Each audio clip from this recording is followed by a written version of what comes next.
to welcome back Steve Tittman, Brownsford, Canada, and then we have Mary Heather Ala El Bailey.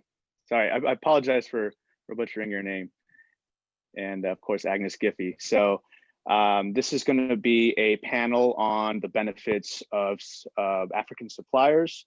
Certainly one of the areas of the world that is a very big leader now in apparel. So and continuing to become so as time goes on. So Mary Heather, if you'd like to go ahead and get started with your panel and introduce the panelists.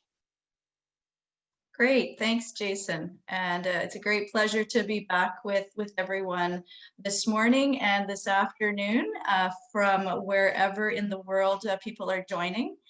I'm Program Director with TFO Canada for Africa, and pleased to be joined by 3 esteemed panelists today from Kenya, Ghana, and Egypt. And I will start by introducing our 3 panelists before we head into the panel session.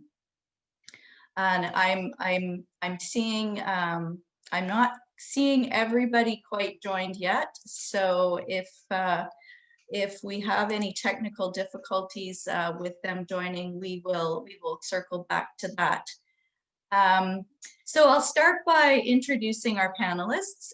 We have, first of all, Dr. Wilfred Marube, who is CEO from the Kenya Export Promotion and Branding Agency called Brand Kenya. He has served in various capacities to advance excellence in public relations and is the current serving president of Public Relations of Kenya. He's also a member of Global Alliance for Public Relations and Communication Management Board and serves as the delegate at large for Africa. He has contributed to communication policy and strategy development and played a vital role in a nationwide capacity building program for media workers, as well as contributing to a bill that will regulate public relations and communications management practice in Kenya. He currently lectures at the Strathmore Business School, and before joining Brand Kenya, he was the head of public relations and communications at the Office of the Auditor General. Next, we have Mrs. Agnes Giffey Adjisam, who is an international trade professional with 20 years of experience in trade promotion management. She currently works at the Ghana Export Promotion Authority as the Director for Market Promotion, and previously was Deputy Director for Research and International Cooperation, among others. For the past 20 years, she has contributed to Ghana's efforts at developing and consolidating non-traditional export products and accessing new markets for Ghanaian products. Additionally, she provides advisory and diagnostic services for small to medium enterprises and develops and implements trade policies and strategies to support women exporters to become more competitive internationally. She is trained as an organization development professional with an MA in organization development and has served on many national committees, commissions, and boards, such as the trade newsletter called Business Ideas for Africa. And we also have Mr. Ala El Biali. He's Egypt's consul for economic and commercial affairs and is based in Montreal, Canada.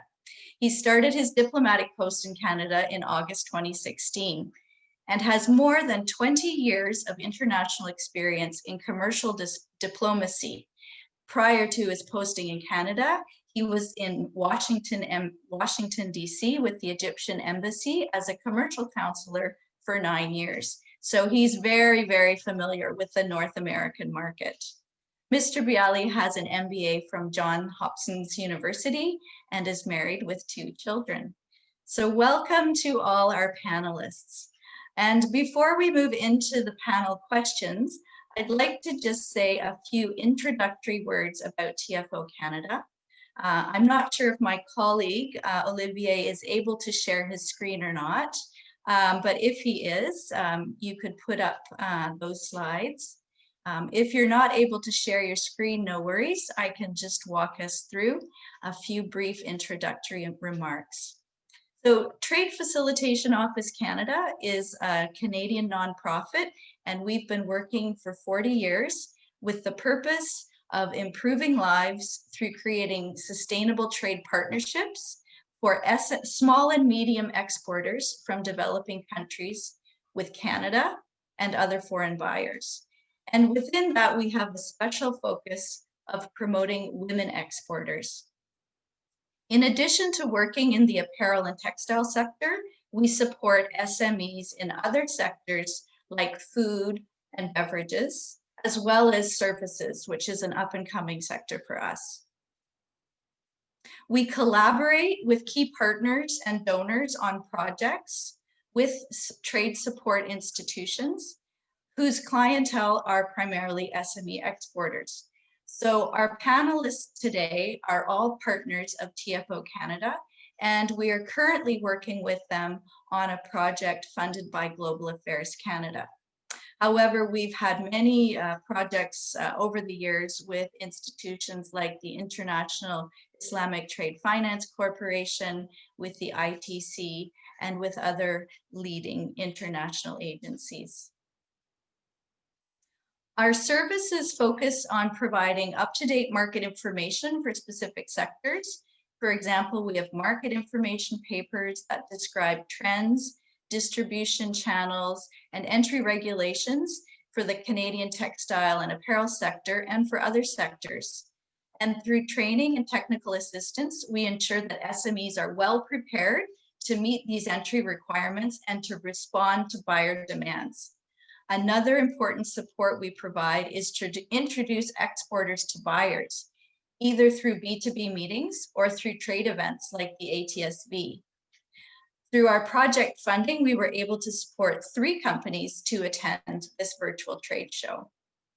And just related to opportunities for buyers who I know may be listening to the panel this morning, I'd like to mention our foreign supplier database, which you can check out on www.tfocanada.ca, where you can see the foreign supplier database, which can be a source of new suppliers for you.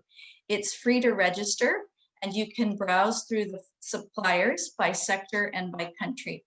So we encourage all of you to drop by and take a look at the website and check out the foreign buyer registry. So now I'd like to turn to our main event for this morning, which is to hear from our panelists. I'm going to pose some questions to them, but if possible, we would love to take questions from the audience as well. And I will try to keep an eye on the chat box and ask my colleagues also to help monitor any of the questions in the chat. Starting with the questions that we've got for our panelists today, I think to kick it off, we'd like to hear from each of the panelists to tell us a little bit about the company that's here at the show, and how is their products measuring up with other exhibitors are here, and what are some of the unique selling features that you can see your company is featuring at the show this week.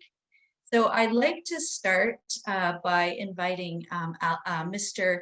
Bialy to talk a little bit about the Egyptian companies that's here and maybe a little bit about Egypt.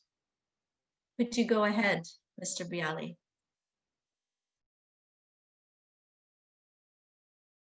And you'll have to unmute your microphone.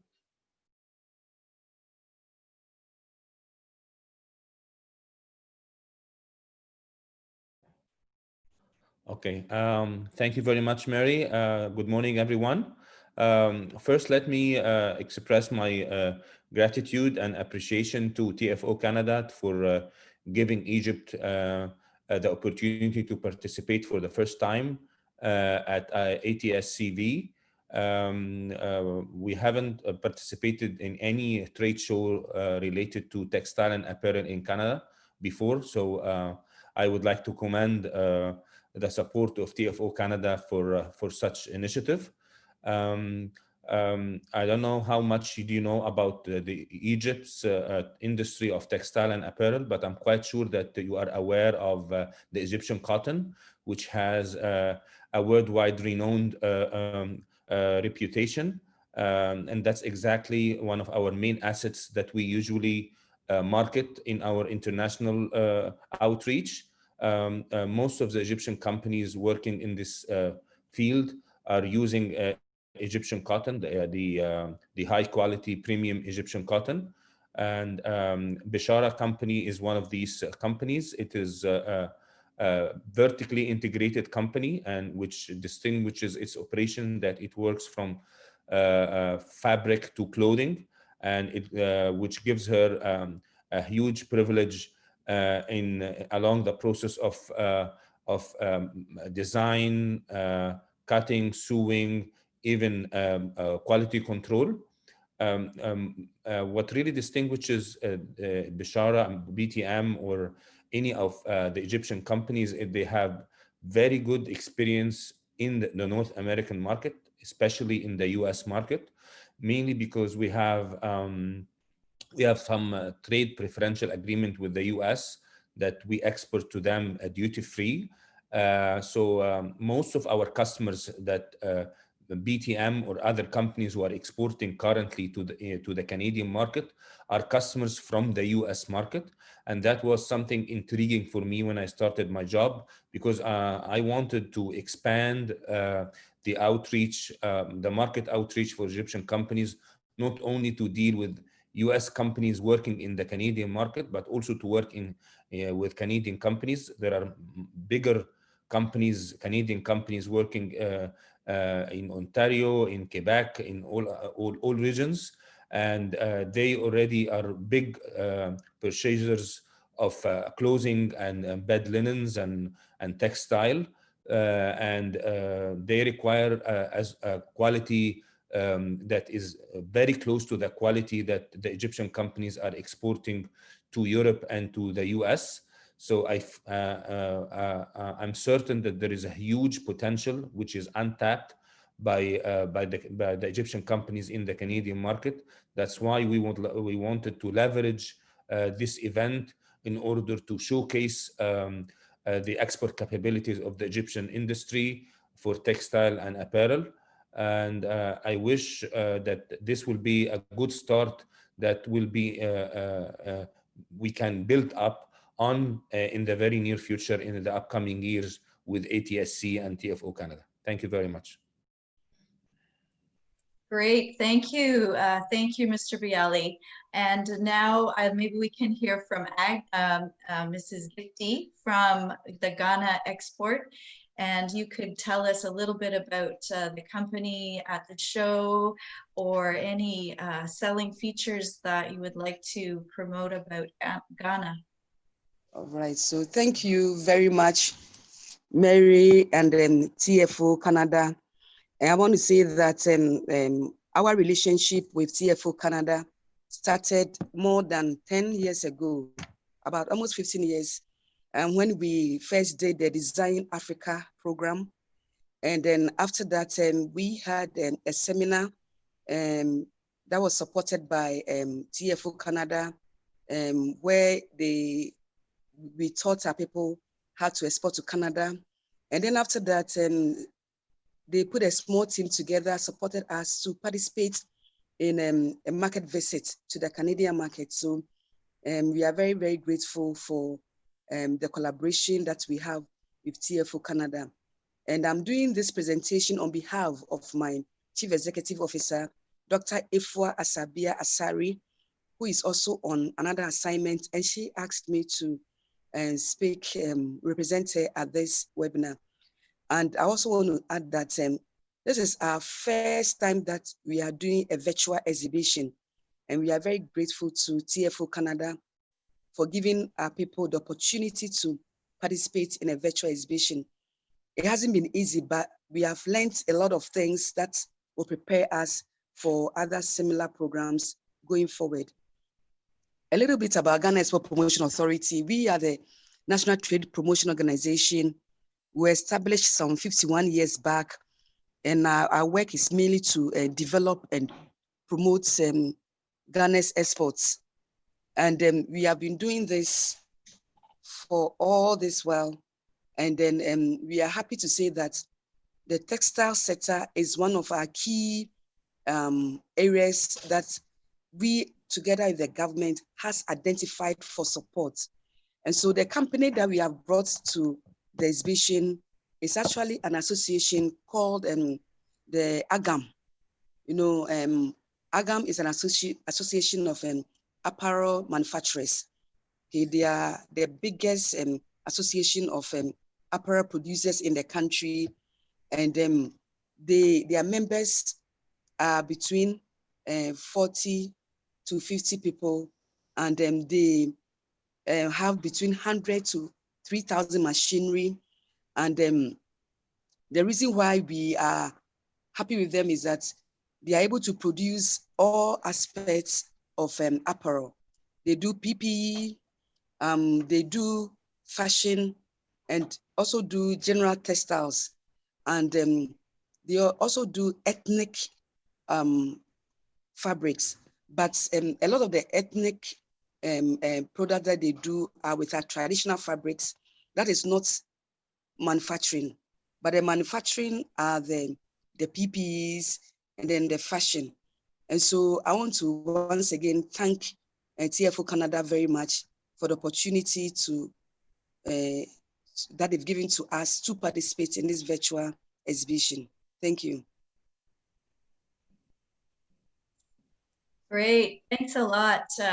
Thanks a lot, Agnes, for highlighting a couple of firsts. Ala had mentioned first-time exhibitors for Egypt and first virtual exhibitors for the Ghana Apparel Manufacturers Association. So a lot of firsts, and I know we're all adjusting to this new reality.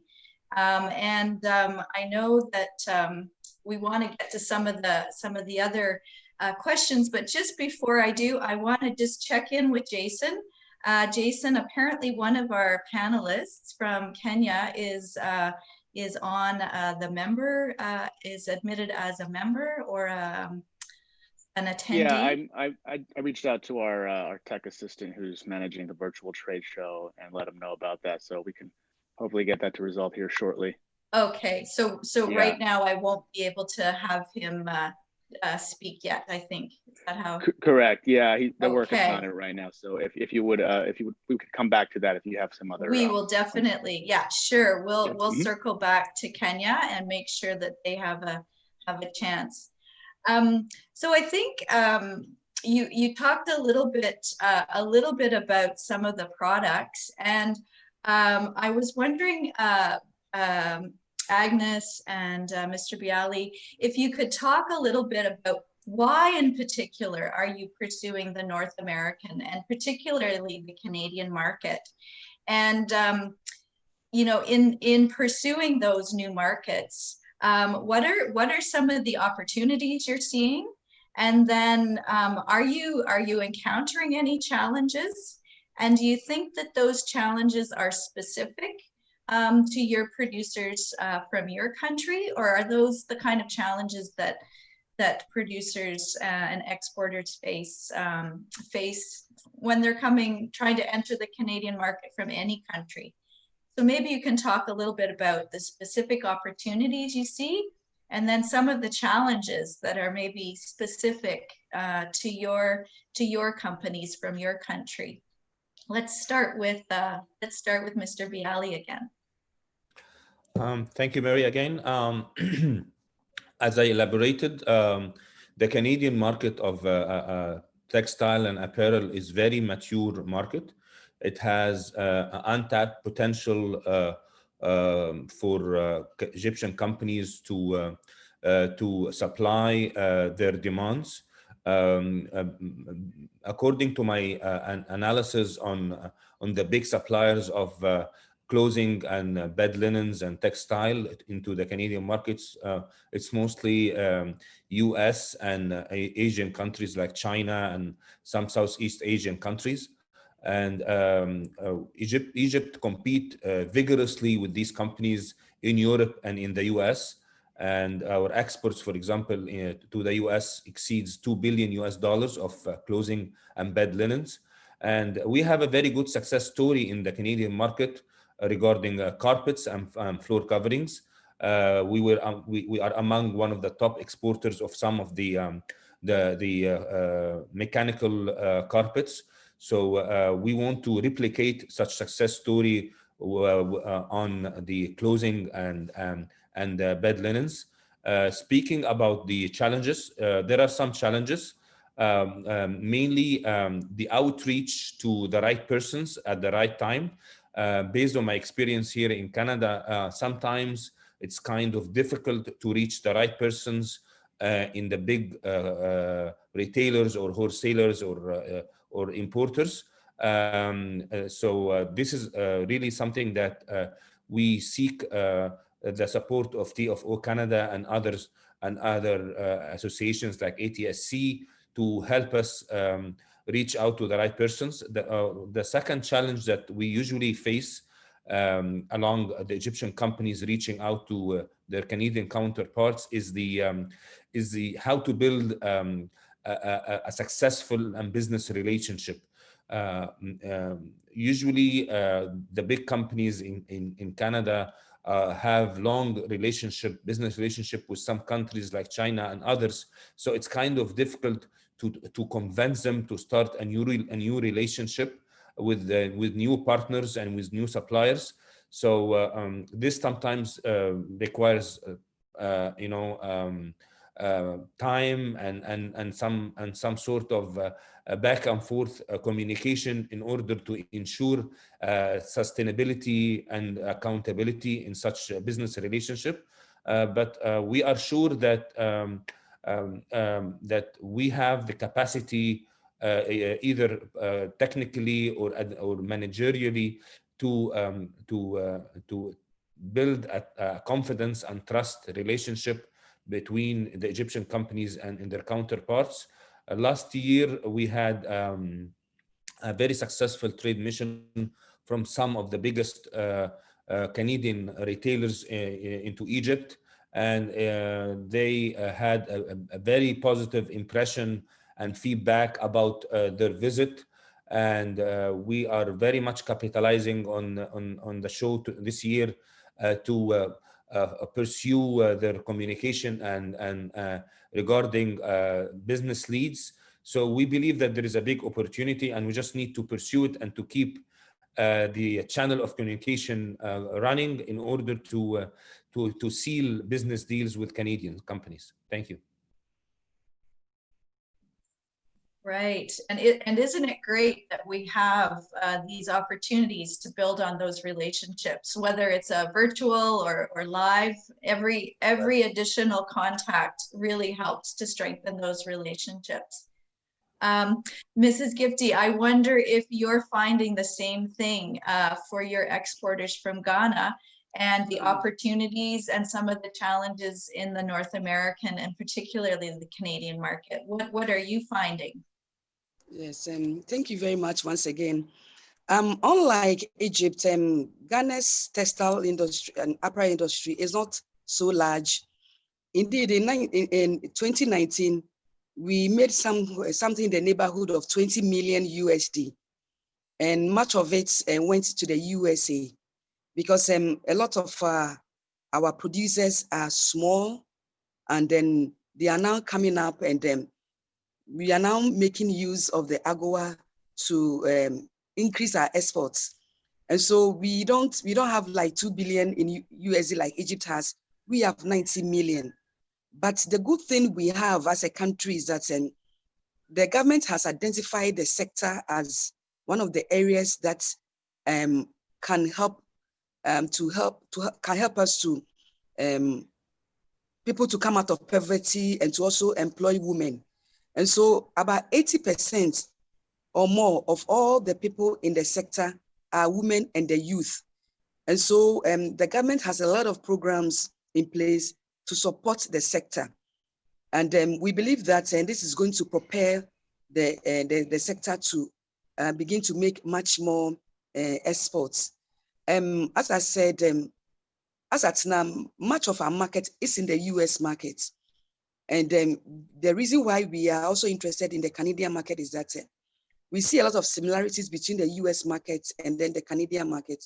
And so we believe that the success that we have in the US market can help us to also get a big piece of the Canadian market.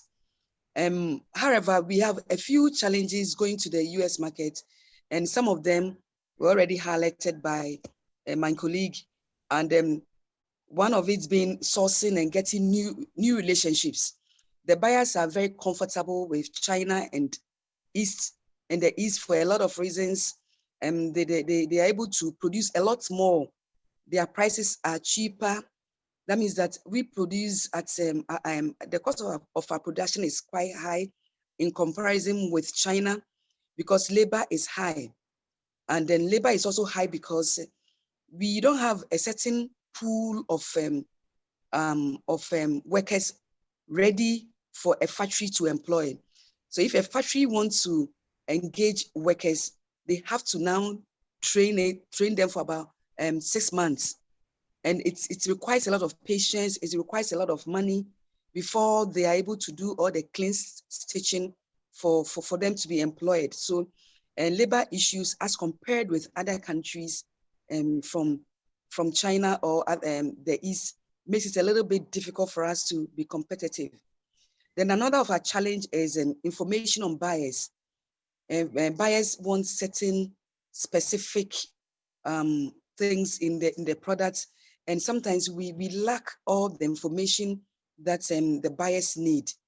But as I said, since the sector has been identified by government as a key one for poverty reduction and employment, a lot of support is going into that sector to ensure that our producers are able to get information they need on buyers, to ensure that the required training of the workers is done, and to ensure that the producers are assisted to build relationship with the sourcing agent or with potential buyers, so that our exports in that sector could increase.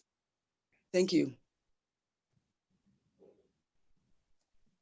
Thank you very much, Mrs. Gifty. Yeah, it's really important to make sure that we know what the buyers want. And I think that's one of the opportunities that we have here at the show, is to talk with buyers and find out exactly what they're looking for and how producers can meet those demands. I'm going to now invite Dr. Wilfred Marube, who is the CEO of Kenya Export Promotion and Branding Agency. Sorry for a few technical difficulties, Dr. Marube, but we'll welcome you this morning to the panel. And I wonder if you could maybe tell us a little bit about the company that's here at the show this week and some of the unique selling features, not only of them and their products, but what can Kenya offer to buyers in the apparel and textile sector. And let's hear a little bit about what Kenya has to offer. Okay, Please thank you, go Mary. ahead. Thank you, Mary.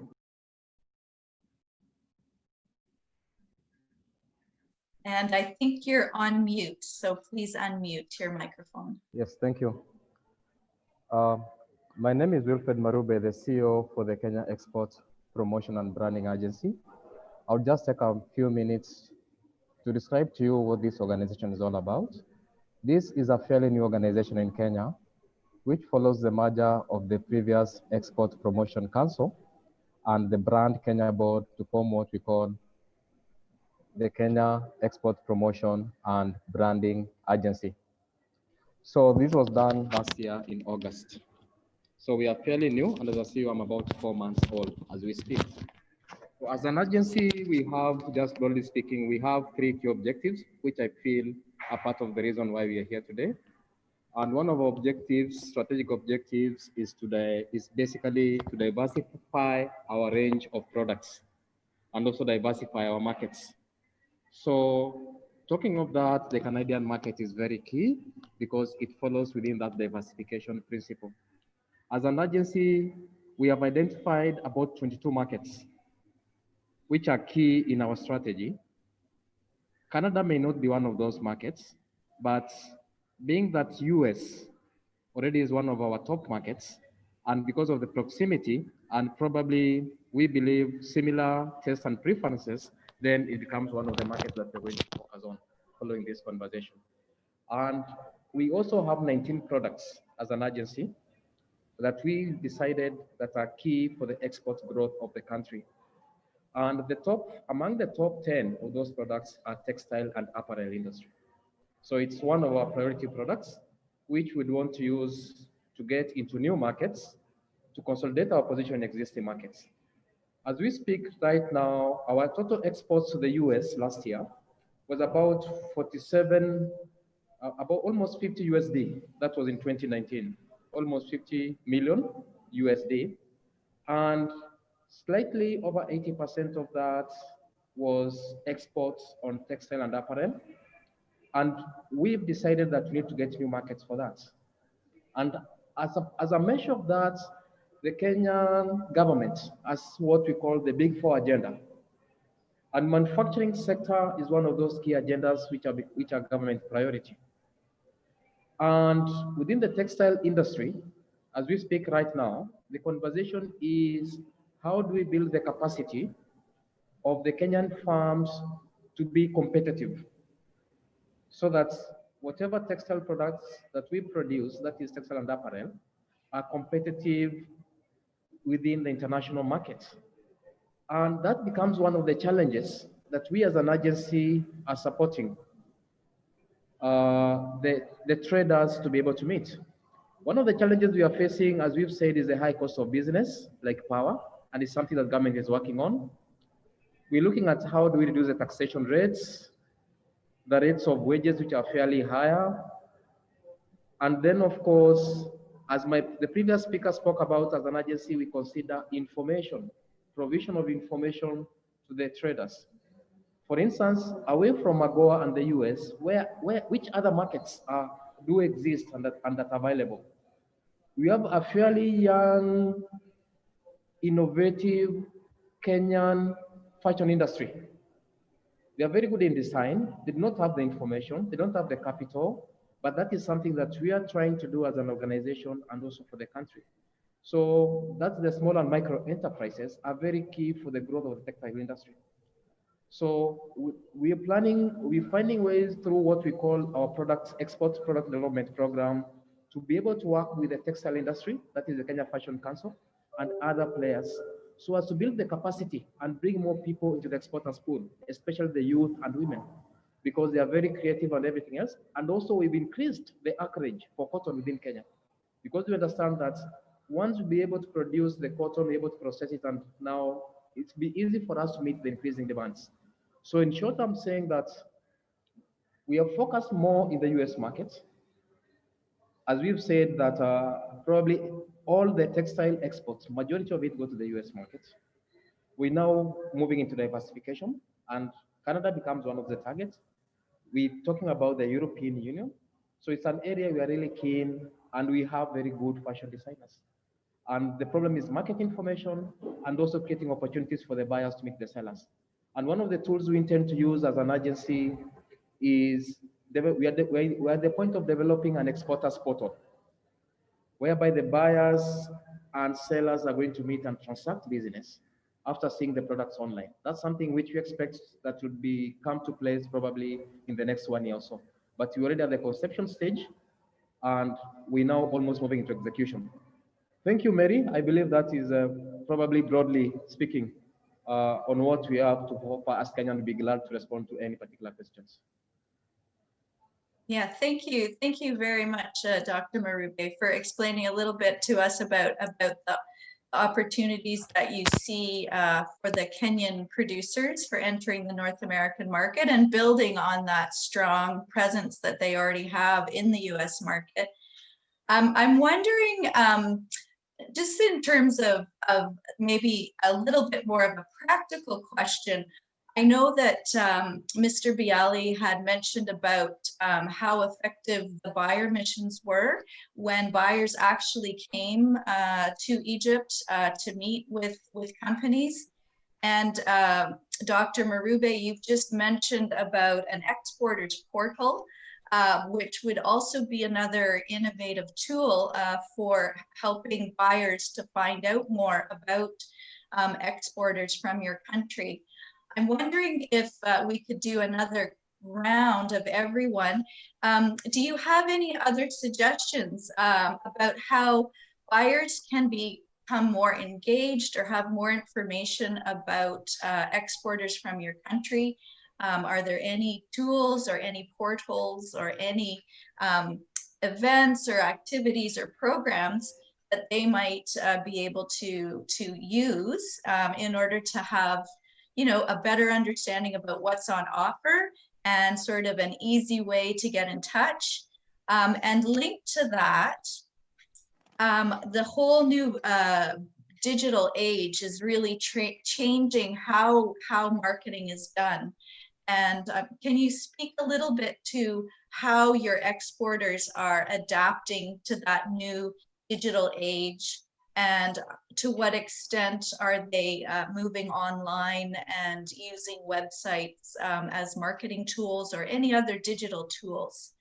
So a bit of a two-part question about attracting and informing buyers. How can that engagement happen more effectively, and how can we also tap into these new digital tools?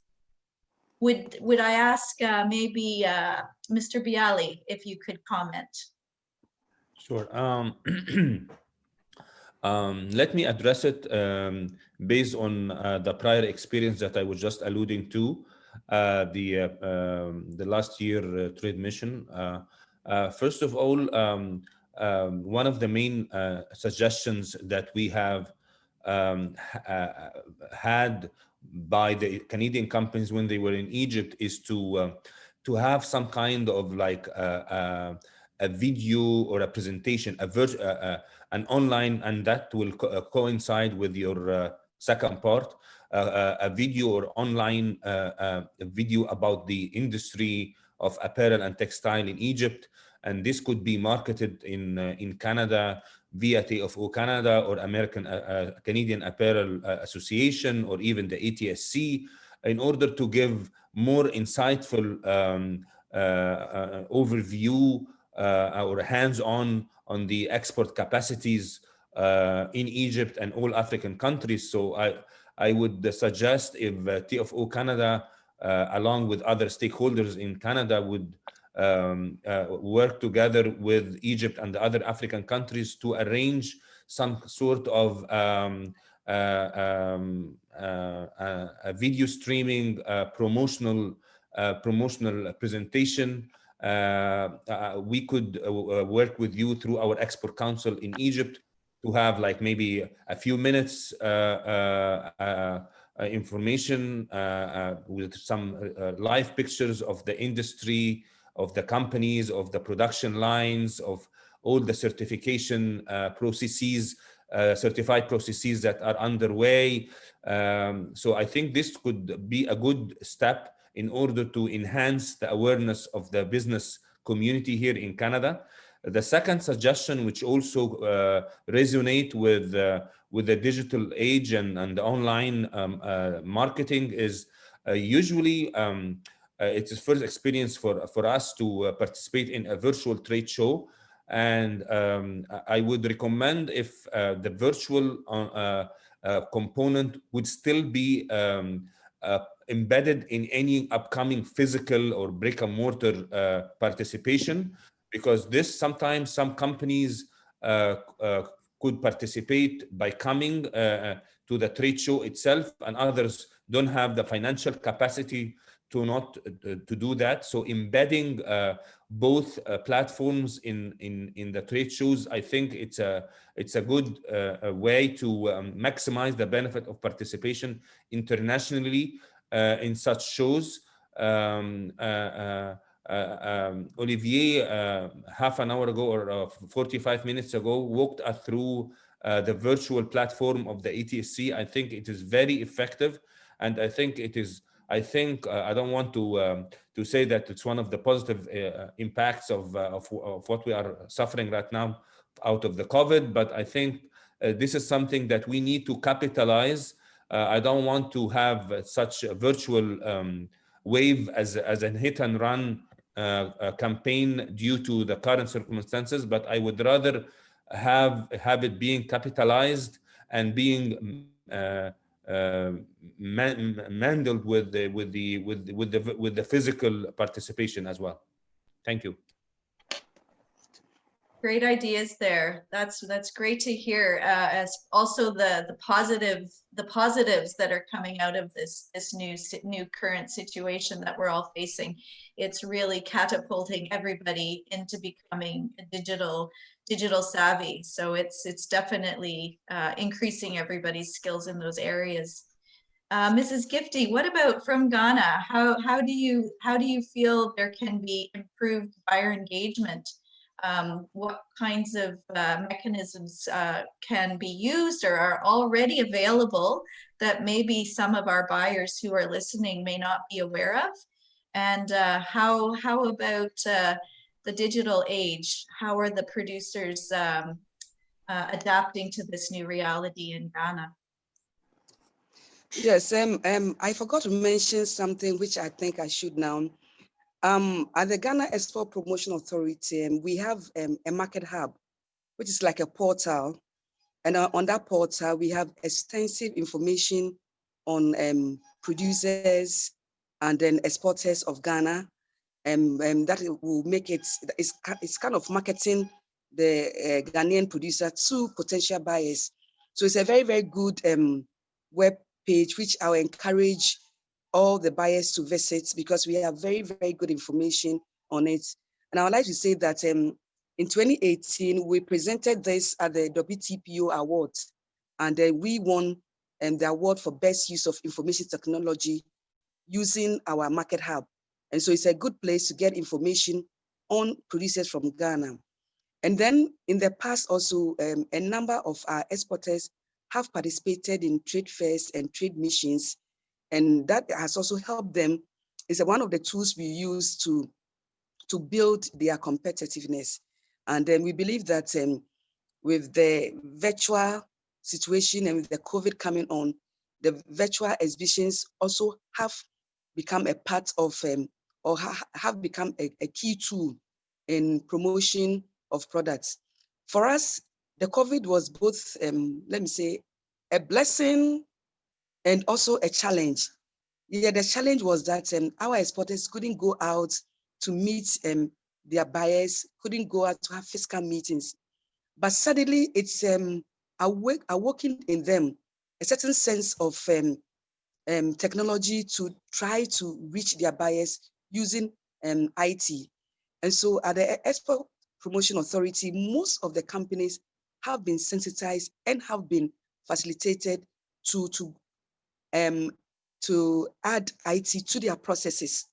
And so that is going to help them to maintain a presence at all times. And then I want to mention that just last week, the country launched a national export development strategy. And that strategy contains a full roadmap, including digital transformation, including how we can support our producers to market their products and sell them. And so that National Export Development Strategy has a lot of information on how buyers from Ghana can reach, how producers from Ghana can reach buyers, and also for the buyers to also know what to expect when they come to Ghana. There's also one company in Ghana called DTRT. They are not at the virtual show right now, but it's the biggest company in West Africa. They export a lot to the US market. And because of DTRT, Ghana gets a lot of credibility in other markets because it's a big company It is a joint venture between a Ghanaian and an American company. And so that is also a good leverage for us, for buyers to find Ghana as a credible market. And so we are doing a lot of IT training to, first of all, sensitize people about the new normal, and also to help them to digitalize their processes, because that has become the new thing to do. And a lot of programs have been lined up for our exporter community to be able to now work in the new normal. Thank you. Great, thank you, Mrs. Gifty.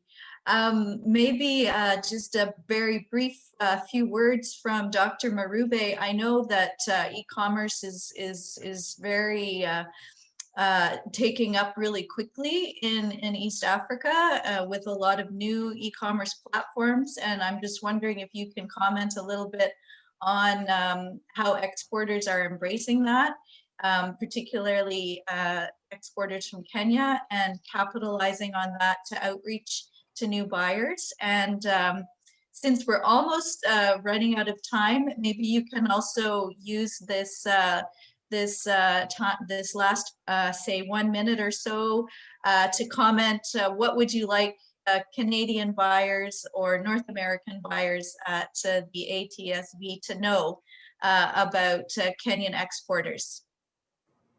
Okay, thank you, Mary, for that question. I would want to emphasize that when it comes to digital marketing, our main focus is on the small and medium enterprises. And those are the ones who require the support and help of such public institutions like ours. So one of the challenges they are facing, as said by my colleague from Ghana, is the lack of digital literacy skills, especially for the SMEs. And that's why, as an agency, we've rolled out the market development program to build their capacity. Most of them are doing it as an individual level, but need to be upscaled to meet the global standards and also to reach the right audience when you talk of, especially in Canada. So that's one area. The other area that even if we talk about digital marketing and the other aspects, it's on the ability of exporters to meet the market requirements in terms of the bulk delivery of goods. And again, that's an area that we're building the capacity for consolidation so that they are able to sustain the supply chain within the market. That's another area we've identified within the micro and small enterprises. Because as you said rightly, the big manufacturers have investment, because they're able to invest on marketing, on research, on logistics. The other challenge, again, which we are facing within the digital space is on the logistics part. Because textile and apparel have to be moved from point A to point B. The distance from, for instance, Kenya to the US is quite huge. And there lies in an opportunity that as an agency, we're looking at having warehousing facilities. So the question is, and probably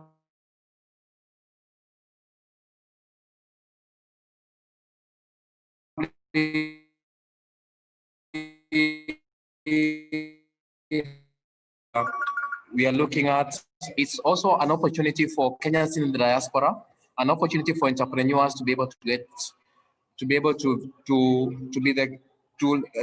consolidate and provide that supply for that. So in terms of what I would want Canadian buyers, one assurance that we have is that Kenya has high quality textile and apparel. That is why we've been able to basically meet the demands of even, I could say, of top brands within the US, because they are produced within Kenya and they are shipped. Some of even these designs are not used within the country, but they are basically shipped. So be assured there's high quality. The kind of textile and apparel is high quality, especially for men, women, and children. So that's an assurance that we have. Then the other assurance is that we have a young, creative, vibrant fashion industry in Kenya with a unique taste, a unique preference. And apart from that, Kenya has an agency, which is us, with the trade advisory services, so that should there be any requirement for a B2B meeting or for any need for the suppliers to want to engage, for the buyers to engage the suppliers, then our agency is able to provide that at the moment. So that's the assurance I'm giving the Canadian buyers, and that our workers are well motivated, because Kenya has one of the biggest cost of most of these institutions basically is on wages for the producers. So we have very highly motivated employees working within this sector. So thanks, Mary, for that. I think that's the assurance I need to provide. Excellent, excellent summary of your unique selling features. I'm going to give 30 seconds to Mr. Bialy and then 30 seconds to Mrs. Gifty, and then we'll have our sum up from Steve Tipman. Allah, you're on mute.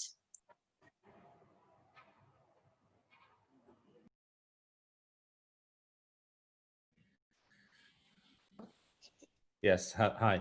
I'm just want to conclude by saying that Canadian market is a very big market, and we believe that there is there are many opportunities, not only for the Egyptian exporters, but for all African exporters. What we need is the right support at the right time with the right people, and I believe that TFO Canada could provide support along with other stakeholders in order to enhance the market outreach for us in the Canadian market.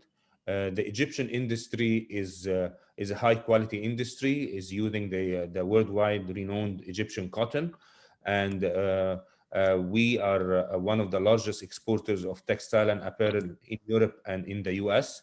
And we look forward to achieve the same success story that we are achieving internationally, but in the Canadian market.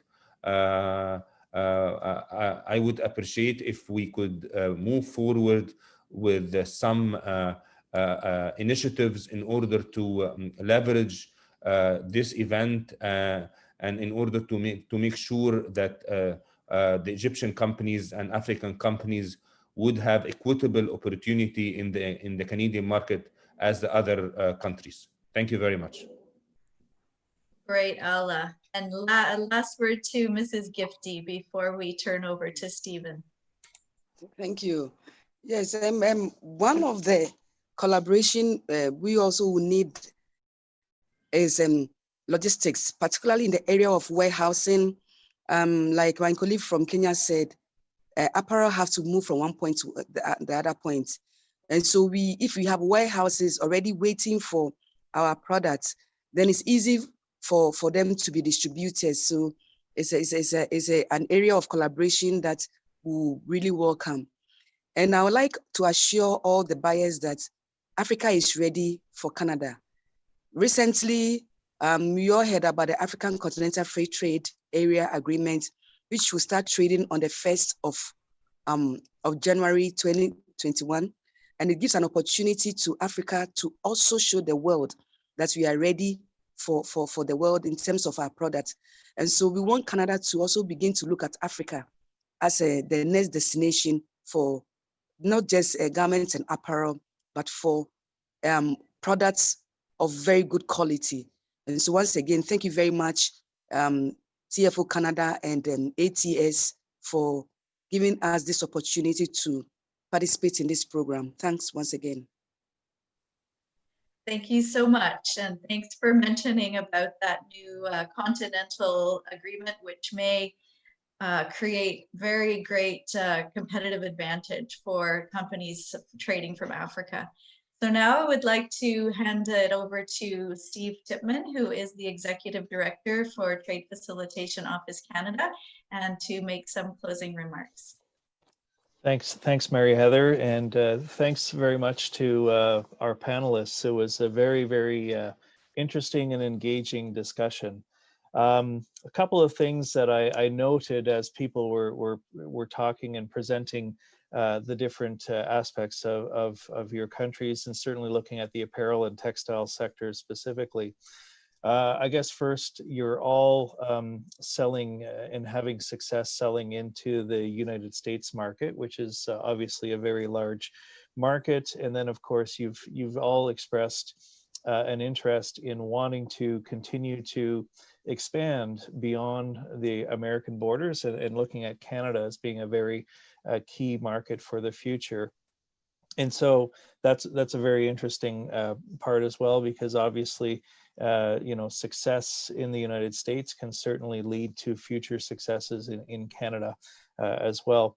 I also noted that, and this is, I guess, the age that we're in right now, that this is a first for the panelists in terms of participating in a virtual trade show like the ATSV. And so, we're learning as we go, but hopefully through this interaction and through this week, that your textile apparel producers will have found some key contacts to be able to follow up on after the show.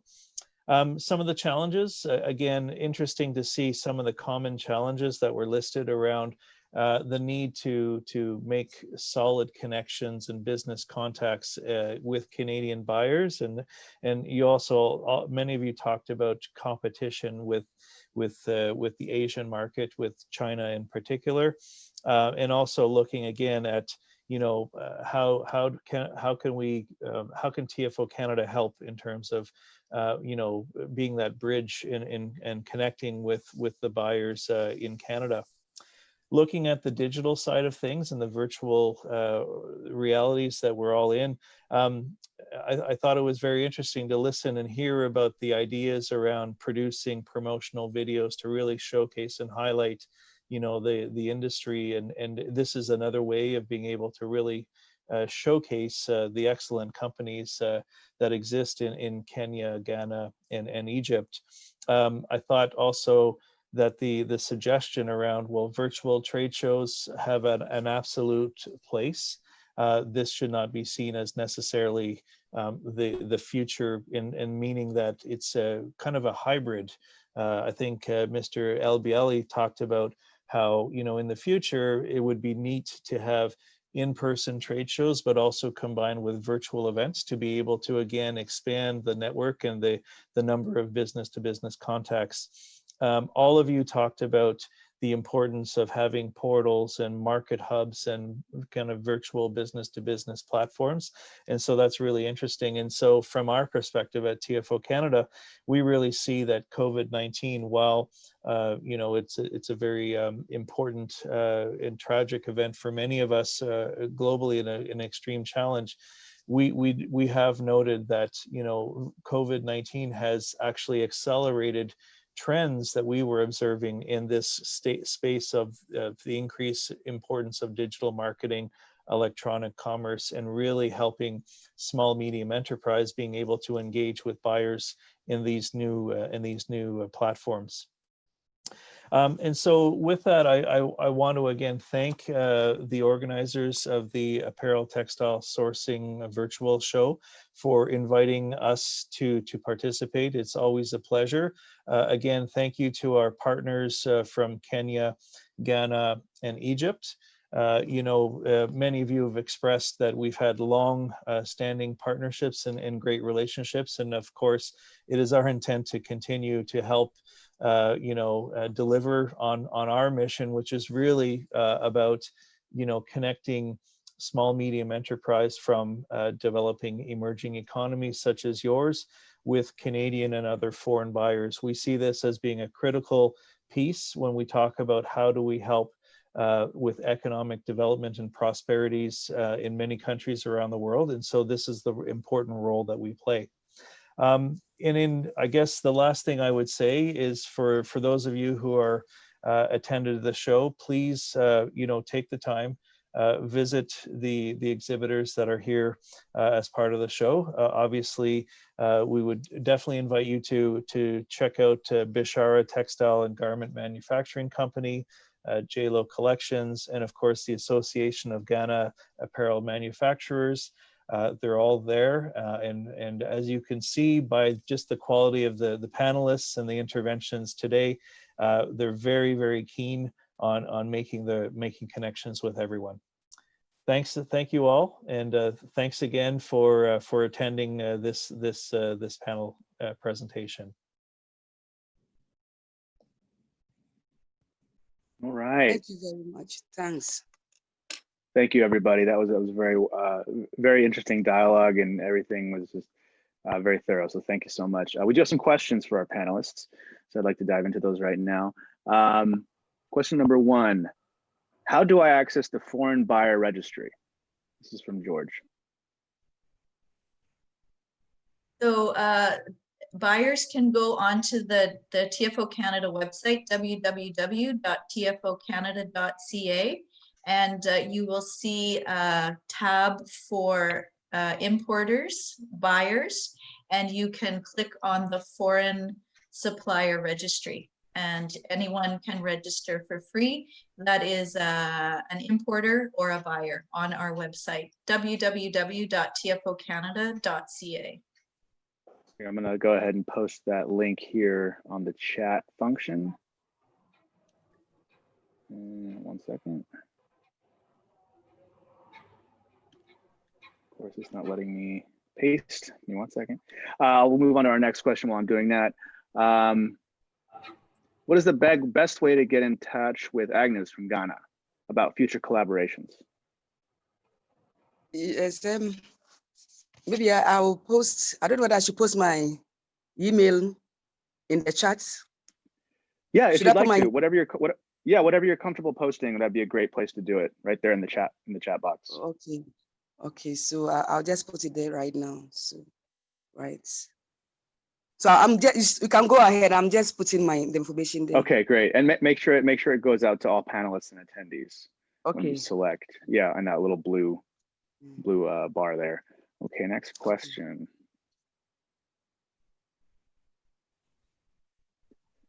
Does your country offer sustainable manufacturing in terms of labor and environmental? I'm not sure which country they're referring to, but I guess we can go down the line. Yes, as for Egypt, we are abided by international rules for environment and worker rights, because this is one of the prerequisites that we are usually being asked when dealing with in the US or the European market. So we don't have any problem with that at all. Most of our exporters have certifications for environment or worker rights. Okay. I think Agnes is still getting that posted. Yes, Another question. Yes, go ahead. So, please, can you? I didn't get that question right. Sorry. It's okay. So the question was, does your country offer sustainable manufacturing in terms of labor and environmental? Yes, we do. We do. Before you can even export to the US market, you have to have a factory that is compliant with certain requirements. So, and it includes environmental requirements and to ensure that the women who are working there are protected. So we do offer all the necessary, we do comply for the necessary requirements for production. So. Okay, fantastic. Next question is it that many of these international suppliers want business, but will not work with startup designers or small companies? I guess the question is, are they willing to work with small designers and small brands?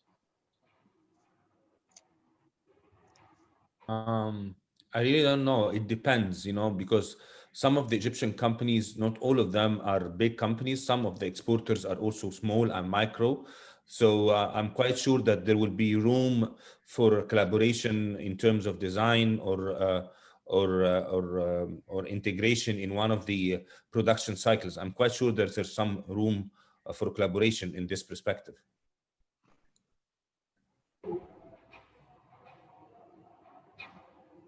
Okay, Agnes, did you have anything to say about that, or? I've just posted my email address. Okay. But yes, our people, many of them are small scale. There's only one very big one who I know may not be willing to work with other small people because it's a partnership, but all the others are really willing to work with anyone, big or small. Yes. Yeah, I guess the best way is just to reach out and find out. You never know until you ask. Sometimes larger manufacturers will make exceptions. It's all about how you foster and handle the relationship. So it's definitely worth a phone call than just a simple blanket statement saying that not all manufacturers will do business with small companies. And I think as time goes on, and everybody correct me if I'm wrong, you will start to see that be more and more of something that manufacturers are willing to do, especially with the emergence of micro brands and stuff like that. Okay, next question. I am based in Toronto, Canada, and I'm looking for the best way to connect with the panelists for a project in the works. I suppose if we all just wanted to go ahead and do what Agnes had done and post their contact information right now, if they'd like to. Probably be the quickest way to do it.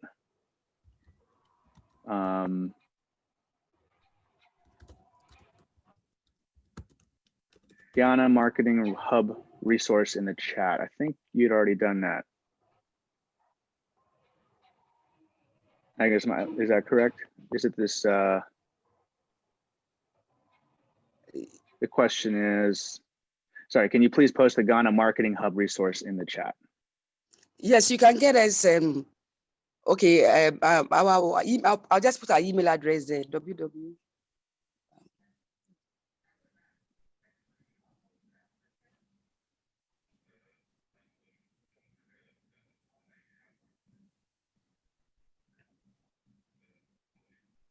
Okay. So I've just posted our email address. Okay. When you go there, you can find information. Okay, so the most recent link is the link to that resource. Next is, can you please, okay, no, that one, can we, okay, so we got all the contact information posted. Is Egypt WRAP certified? Another question that just came in. I'm sorry, say it again. Is Egypt WRAP certified? I think it depends on the factory specifically, right? Oh yes, they are. I was answering by typing in. Yes, they are. No worries.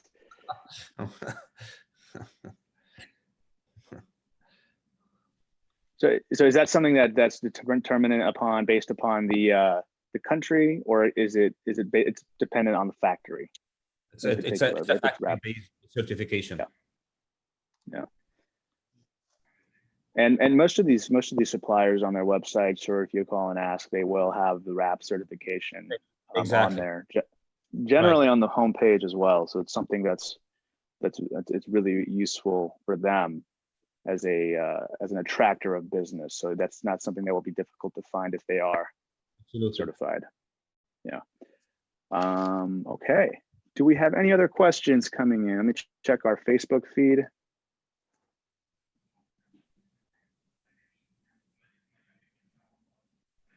Okay, looks like that is it.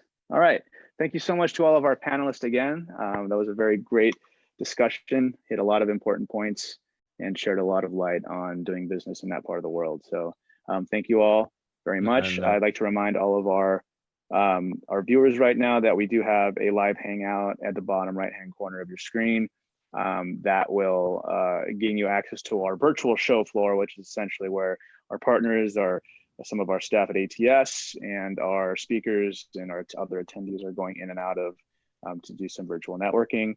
Also, be sure to check the exhibitor hall. Icon is located at the bottom of the screen as well. So thank you to all of our panelists, and hopefully we get to see you in person next year. Thank you. Take care. Thank you very much. Thank you. Bye. Thank you. Bye.